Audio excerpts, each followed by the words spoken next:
Hello, lovies. Welcome to another Witchy Wednesday.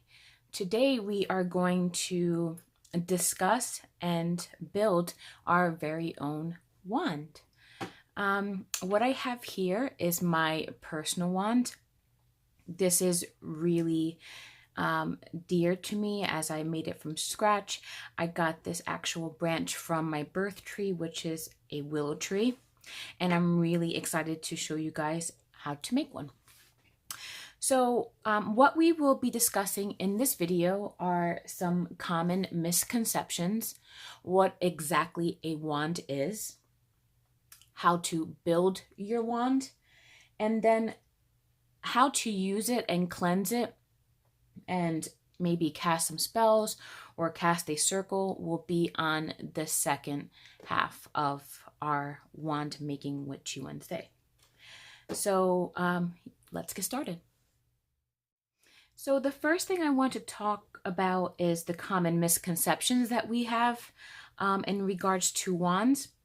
The first being is that we can't actually project physical things from wands, right? We can't project fire, lightning, physical objects, things like that you see in Harry Potter or other Hollywood movies or shows, when they kind of do a saying and they flick their wand, it creates some kind of spark or lightning. That is totally false.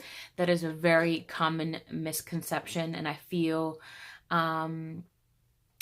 it kind of puts the mystic in wands, whereas it's not more of a tool, but it's more of a weapon.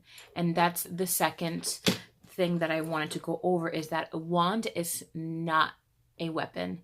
Okay, you cannot use it for harm. That is not its intention. The last misconception that I want to talk to you guys about is a wand is not used for a quick fix, or it's not really the answer to something, right? Like, I can't wave my magical tool and with a flick of the wand, something is done for me. Really use a nice glass of tea. There it is. Oh my God, that's so magical. Magic works slowly and it works discreetly. With all tools, it takes some intention, gratitude, preparation, and definitely practice. It's not a flick of the wand, instantaneous fix or an answer. And that's definitely the most important misconception of any wands in our practice. So, what really is a wand? A wand, first and foremost, is a magical tool. It directs energy from the top and can redirect energy.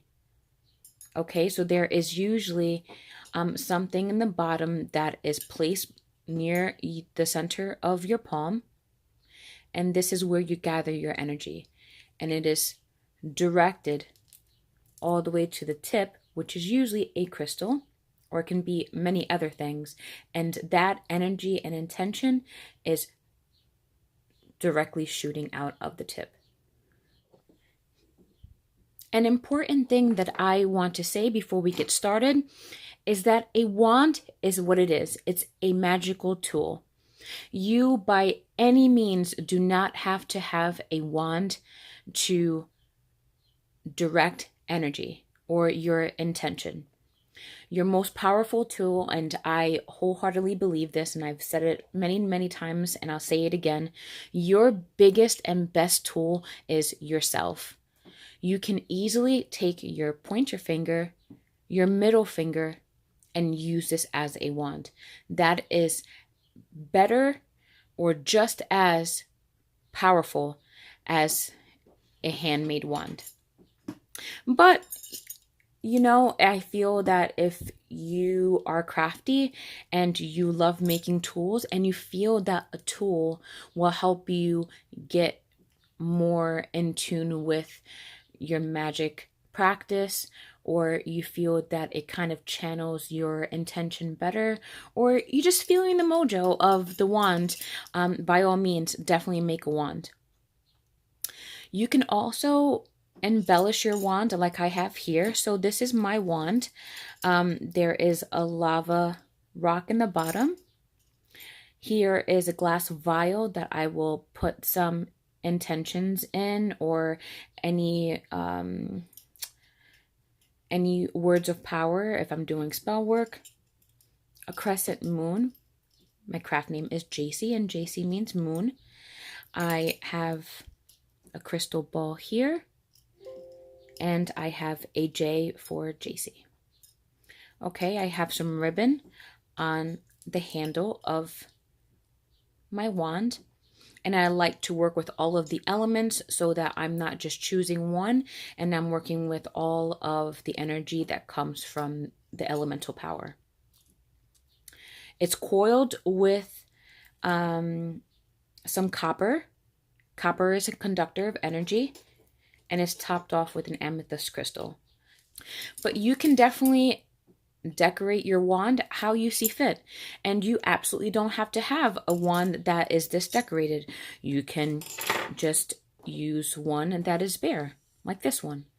So feel free to decorate or not decorate. Today I'm going to show you how to create a wand, but if you feel that it just plain resonates with you best, go for it. It is whatever makes you more comfortable and whatever jives with you the most. That's how magic works. That's how witchcraft works. It's whatever resonates with you and what gives you the most power. Okay, so let's get into building the wand. So what materials do you actually need for the wand? What is the wand made of? And what is the element? So the wand's correspondent is often known to be part of the air element. I've heard many people either disagree or they have a different belief. Again, it's all what resonates to you. Some people consider a wand as a fire element. Some people consider the wand as an earth element because some of it is usually made out of wood, crystal, rock. I've seen some made with stone. So these are all things that can be found in the earth. I've seen beautiful ones made out of deer antlers. So it's really all what resonates with you. If you consider your wand an earth element and you want to make it out of wood like we have here, then by all means. So we are going to make a wood one today. So if you were interested in making a wood one, I feel it is best to go and grab your piece of wood that has fallen from the tree already. So, or if you have an ancient tree that's in your area, you can either wait until the tree is ready to gift you some of its branches. What I like to is to go to a park, meditate, and after I'm done meditating, go for a nature walk and see what kind of branches call me and draw me in. Those are the branches that I will pick up. I don't necessarily believe for myself that you can just walk up to a tree that, has really nice branches and ask for its permission. I don't believe that because myself personally, I feel that I would be too biased. I would be too biased, and I want the branch so bad that I'm thinking that the tree is okay with me having it. So I guess I'm not that experienced with being in tune, I guess, with nature and getting its vibes and its answers. But if you are, then that's okay too. It's just me personally, I'd rather go for a nice walk and to look around and make it sort of like a hike and make a day out of it where I'm also hiking, being one with nature, and grabbing branches along the way. Okay, here is the fun part. So the first thing you would need to make a wand is a branch. It can be thick, it can be thin like this one. I typically like thin ones because I like to bulk it up by embellishing it. Usually it should have an end piece that curves here, so it is just helps you with the curvature of your palm. Okay? So this is not the one that we'll be working with today. This is actually it. So this is pretty perfect. It has a part here for my fingers, which I can feel. it has a joint here, and I can already imagine that my intentions are going to be channeled through this piece right here. Okay, very much like my wand, same concept is that it has a handle for you that is most comfortable. So when you're out seeking your branches to make for your wand, just make sure that it fits comfortably in your hand. And this one is thicker, this one is thinner. So what I am making today for you is a thinner wand that I will be selling in Fairy Fair. And I will also be making thicker ones like the ones that I have for myself on my Etsy shop. So the next thing that you would need is some cord that I got from Michael's. This is a nice thin leather cord. This is bamboo cord. I've got my crystals, which is, this looks light, but it is a smoky quartz. Smoky quartz come dark and light. A lot of people just think that it's really dark on the verge of being black. And if you have a smoky quartz cluster, the tips can be often light. So don't be confused about dark stones and their light capabilities. And I also have here a blue lace agate for the base of my wand. And blue agate is good for clearing the mind. It's good for emitting wellness and things like that. So I feel like this is a perfect stone for the base. And with a smoky quartz, it's good for grounding, and it takes in negative energy and shoots out positive energy. So I think these two guys on a wand are just the power couple. So I'm going for a very positive wellness and just purity wand. And if this is going to be your first time building your wand with me, this is the things that I also suggest. I wouldn't make it too specific to something that you need. Keep it very basic. Clear quartz, smoky quartz, and agate. These things have multiple uses, and for sage with protection and cleansing and things like that, it's just all of these things are working together to make your wand a very clear and concise magical tool. The next thing that I'm going to be putting at the base of my wand are some black feathers.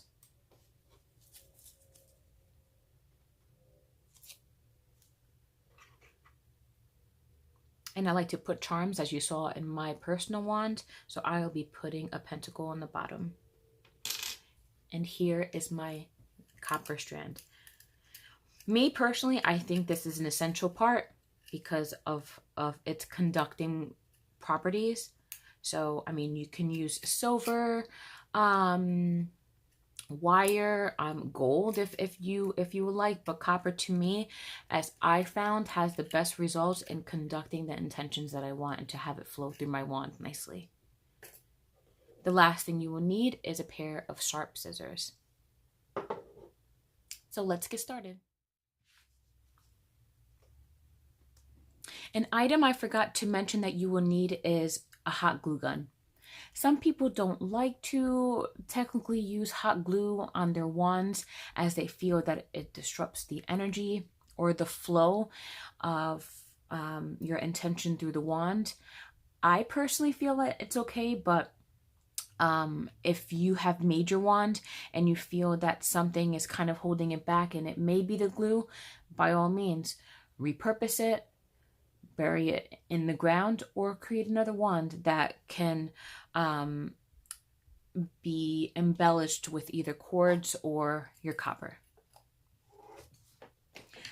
Okay, so these are all new materials for me, so I'm pretty much going to just be using my creativity to make this wand today. It's very different. I wanted to make something very different from the one that I have currently, so I'm super excited. The first thing that we should do is glue our crystal to the wand. So it's best to see how the crystal is formed in comparison to the wand. So I know that this is my tip, because if you see here, it just matches up perfectly with the tip. So that's going to be nice for our energy. And then the bottom, I feel like this portion right here would work nicely here. Okay, so I'm going to take the glue, put a nice dab, and just hold it there. I have glue on my current wand, and I feel that the crystal and the wood, they pretty much fuse really good together, especially along with all of the wrapping that we are about to do. I've had my wand for a very long time and nothing has fallen out so far. So if you're pretty good with gluing and you just take your time, it will definitely last you for a very long time. And if it decides to come apart a little bit, you can always just re-glue it and give it some more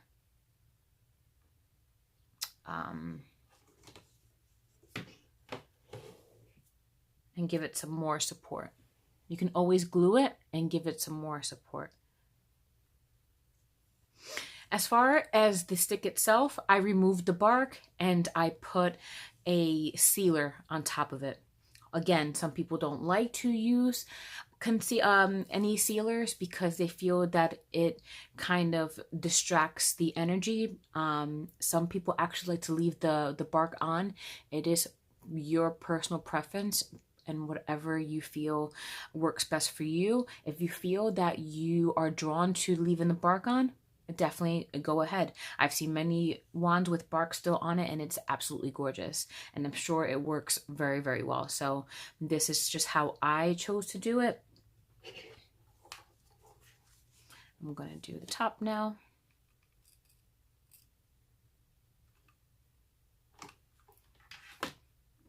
This is a high heat glue gun.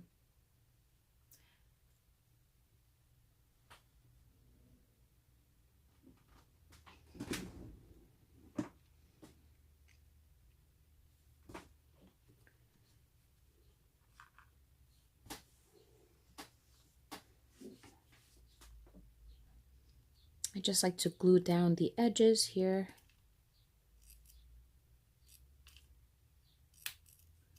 Just to give it some more support. Okay, it's going to be covered by your cord anyway, later on. Okay. So now that you have your crystals in place, I'm going to set it aside and just let the glue dry for a little bit while we pick out our cords.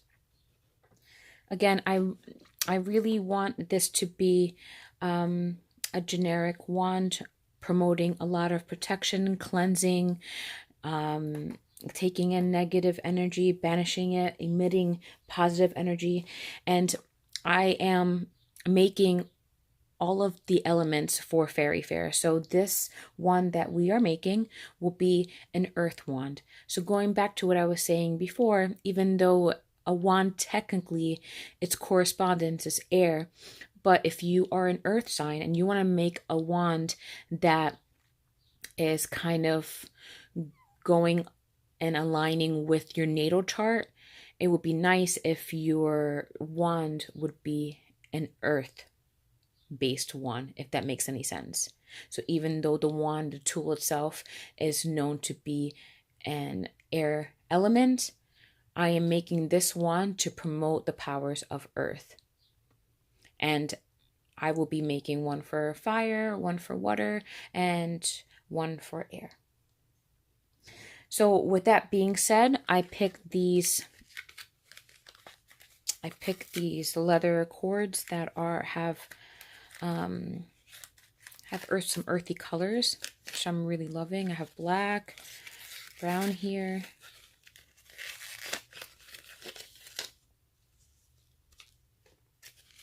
This nice tan color.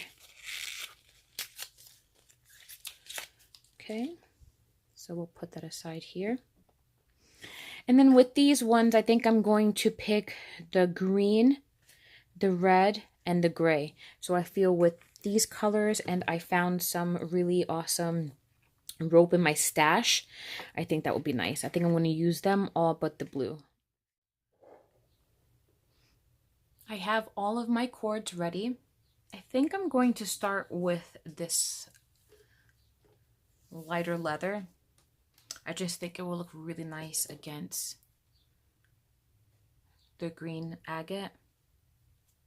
So I'm going to first tie a knot.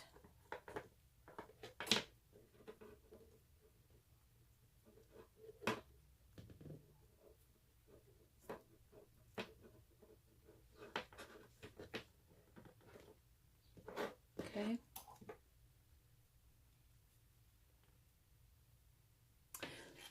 Take some glue.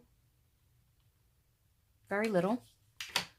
At this time now, I'm sure we're going to be using very little glue since we use a good portion of it for the stone. Okay.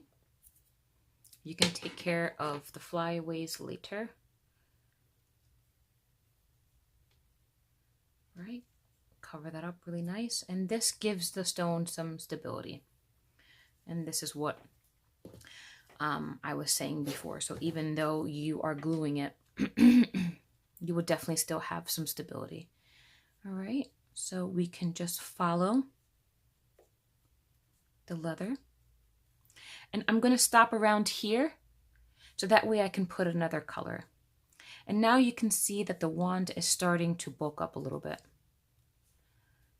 That's why when you go to pick your wand, I wouldn't focus on getting something that's really big or very thick, because if you are planning to make it your own and have your own properties that will give you the biggest benefit of what you're trying to do and what your belief system is, I would go for the thinner ones because you can always bulk it up.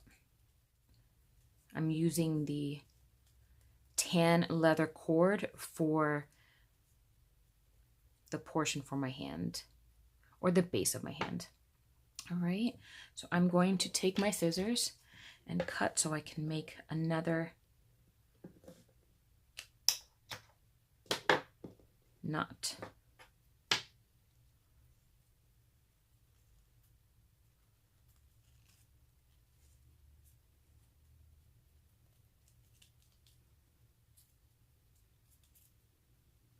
Again, take some glue, very little.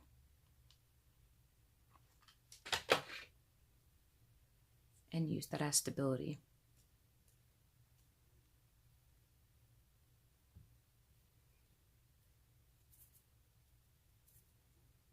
Okay, so now we are starting to have the handle. This, I want to just say before we proceed, is that a wand, it can be very short and it could be long. It actually can be as long as you want. I just feel that when you're teetering more than your actual arm's length, that is too long. But again, there's no rhyme or reason or rules. It's hard to get in frame, but let me see if I can just stand up. So this is my arm's length. This is my elbow here. So it's about that long. And my personal wand is just a little bit longer than this. This is a good size. Or if you are in ritual and you're using to cast a circle, I will use a smaller one. You know, like ones like crystals or the antlers and things like that. You can use this. It's all what you find will give you the better results. But for right now, this is a typical size, which should be from your elbow bone or your elbow joint to your finger, your middle finger. Okay. I think the brown cord would be next in line, would be nice next in line. Same concept as before, same step. We're going to make a knot, and then we're going to reinforce it with the glue gun.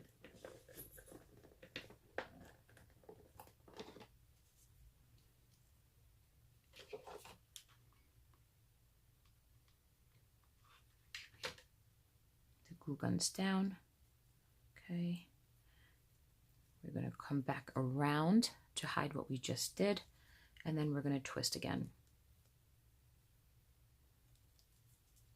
The handle of the wand, I think I'm going to cover it pretty much all of the wood with leather, with this leather cord.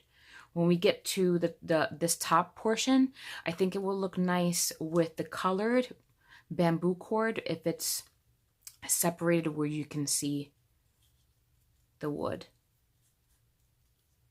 Because I necessarily don't want to cover all of the wood. I love the look of this wood, and I think it has some really nice charm, so I don't want to really cover that completely up. And I will say, I have no idea what this branch is, what tree this branch came from. Like I said before in my intro, I really do just love going on hikes and picking branches along the way. And if it's fallen next to a tree, that doesn't necessarily mean that it's from that tree. So I just take it, and if someone else, if they purchase it, or someone else is really good with their wood, you can leave a comment below and let me know. But I don't know. I don't know what branch or what tree this branch came from. Okay. It's looking really nice so far. I'm loving it. Loving it, loving it, loving it. I will put this aside. Go for the black. I didn't want to put the black in the bottom because I want to put some of the feathers in the bottom. So I didn't want it just to be too dark. So I think the feathers will tie in the black from the bottom. With glue, it's just for stability purposes. I've tried making a wand with just the wire, and it was just so loose, and it just wasn't worth it. And I want to be able to put this in my bag, take it to ritual. You know, I wouldn't toss it around, you know, and definitely respect your magical tools. But, you know, should it drop or things like that, I don't want it falling apart. So if that means that I have to use some glue, then I'm totally okay with that. And that's just my personal preference. Okay.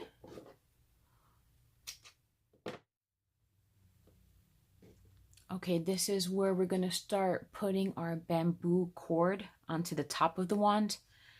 I think this color order is really nice. It's starting to get dark here, and I kind of want to go the opposite way on the tip. Maybe that one. Yeah, we'll go with that. So let's start with the green. Again, I want to leave some space in between here so I can start seeing the actual wand. So it's literally the same idea here. We're just not meeting them. And I think this one is okay. Actually, I'm going to glue this up and hide. There we go.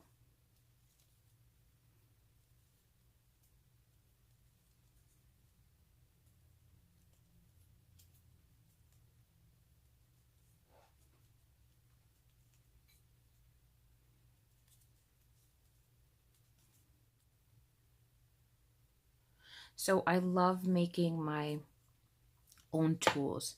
You know, I know not everyone has a creative bone in their body, and You know, if you can go to a mystic shop or an occult shop and one really is drawn, like, is you are just loving and you're drawn to, definitely pick it up, you know. And I love going to small shops and supporting them anyway, so no harm, no foul. But I love, absolutely love, love, love making my own tools. And if you have the means, definitely do it. You know, these are simple things that I got on Michael's. You can use ribbon that you have at your house. So it's just all about getting thrifty. So yeah, making your own wand, you know, I feel it has the same it has the same principles to me as handwriting in your Book of Shadows or in your grimoire. Not saying that you can't print it out, but I feel that, like, when you handwrite in your Book of Shadows, it's just something that is done by hand and by you, you know, and that's very, very special. So if at any time you can make your own magic tools, I would definitely suggest doing that. But again, they make some really, really nice ones that I've seen. I'm even looking at some, like I said, the deer antler ones. My spirit animal is a stag, so as soon as I saw that, I was just like, I need to have that in my life, you know. And that's perfect, and it's small, and it's good for my travel altar and things like that. But so all good to purchase. But with Witchy Wednesdays, a big part of the segment is to teach you guys and to hang out and to chill and to make magical tools together, and, you know, make something that is from you, that you've worked hard and you've put your intention and your hard work into. And I feel that that is what brings great power in what you were doing and what you were trying to manifest. Now I'm going to start wrapping around the glue that is visible on the crystal.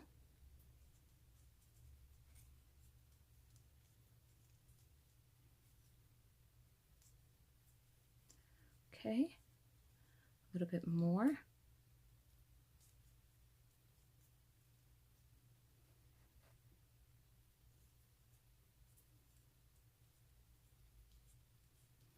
And I think we're good. Cut that. This is looking pretty cool so far. I am loving it. All right, so let's put these aside for now.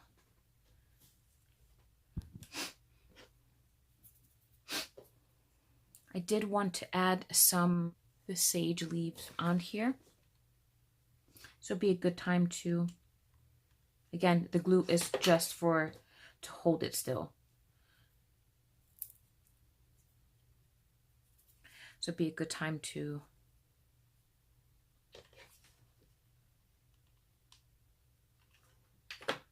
cover some glue spots.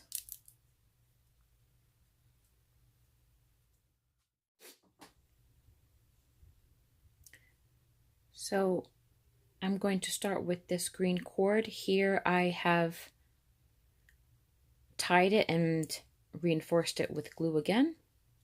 And I'm just basically going to go over very carefully with the sage.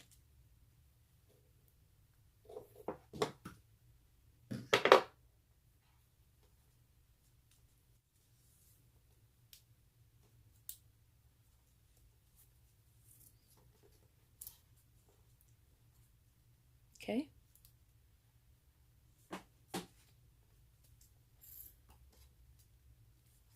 Yep, that looks great. I think I'm just going to stop it here. And I'm pretty much just going with the flow here and letting whatever inspires me, letting my creativity flow. There's no right or wrong. This hasn't been practiced. I haven't made a wand like this before, so I'm purely just going off of what I think looks good and what I'm getting drawn to do.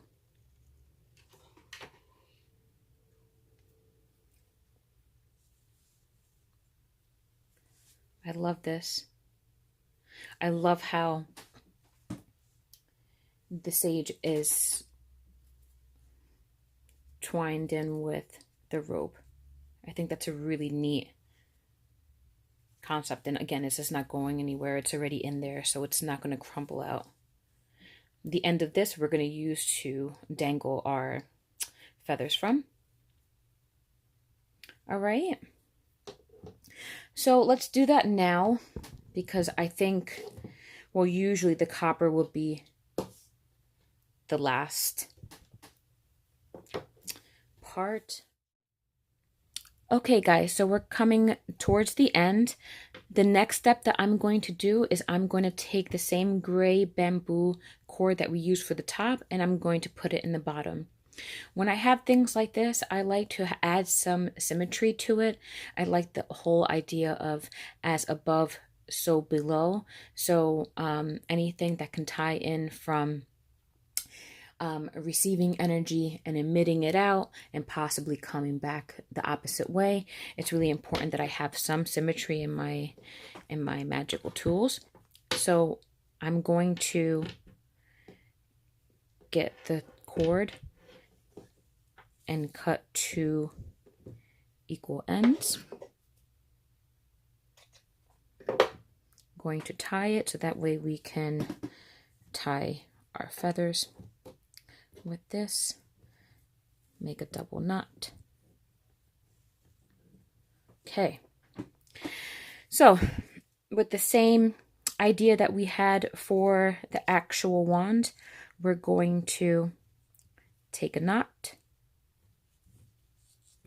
Okay. At this point, it would be nice to double knot it. Okay. So take a little bit, add glue. We've done this for the wand part, so you guys should be good. And then we're going to turn.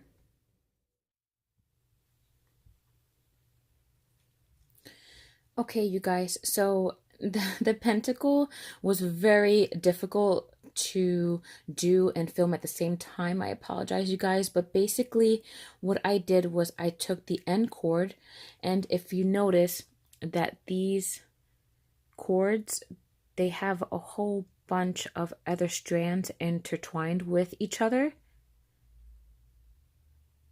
So I just basically took that apart like you would with yarn, and made 2 ends and tied it this way. And I left some of, you can see some of the strands here, I left them loose. So this is our end. I think that looks so, so cool. I love it. With just like, look at this shot right here with the pentacle and the black feathers and that agate piercing through with the leather. It almost has like a Native American feel to it, and very woodsy, which is exactly what I wanted to get from the vibe of this wand. This wand is going to be my earth wand of the elements collection, and I really think I think we nailed it. I think we really hit it out of the park with this one. So the last thing left to do here is just to add the copper. This copper is this is the information for it. I also got it at Michael's. It's bead landing and 9.1 meters. And it's thin, but it's not the thinnest that they have there, and it's not the thickest. I know that's like terrible. That's like a terrible description. Like, it's not the thinnest, it's not the thickest. Like, it's just that you'll see. You'll see. So, yeah. So it's a 10-yard one. I think the thicker one actually comes in less yardages, and the thinnest one comes in more yardages. So I believe if you search for the 10-yard one, you'll get the thickness that we're talking about. All right. So with the copper, we want to start at the base, like everything else that we have been doing. And you just twist this around. The copper is there. Obviously, there's no heat involved in this one because it just will not take. I've tried it, failed. Okay. Cut this. And we're going to rewrap the entire wand. And this is our last step. You guys, this was so fun to make. I'm so glad that I got on here. I know I've been really slacking on my Witchy Wednesdays, but I have a lot of cool things lined up for you guys. The next video will be the second part of our wand episode. And that would be how to cleanse your wand, which is very important. Some people cleanse all of their items before they make their wand. I personally like to make everything and then cleanse it so I can put my full intention. I can really be in tune with the earth element and just have all my intentions set and everything that I wanted manifested. But that we would go through the cleansing process. We'll go how to take care of it. We can do, we can cast a circle, and that's part of the cleansing process, and some spell work. So the next episode we'll be using, if this doesn't sell at Fairy Fair, we will be using the same wand to do all of those things for us. Then after that, I have an idea to upload a crystal grid video, because how I do crystal grids are a little bit different, and I don't think I've ever seen the way I do crystal grids on YouTube. So I would love to share that with you guys too. And just a lot of other fun things happening. Make sure you follow me on Instagram at Lipstick Legion Craft to get the latest and greatest of when I'm uploading, and pictures and giveaways and all those awesome goodies. And if you are not already subscribed, please do, and turn on that notification bell so that way you get notified every time that I make a video. And that's it. So this is our earth wand that we made together. And I love her so much. If you guys have any questions, any comments, or anything like that, please leave them in the description and comment box below. And I will see you next time. Mwah.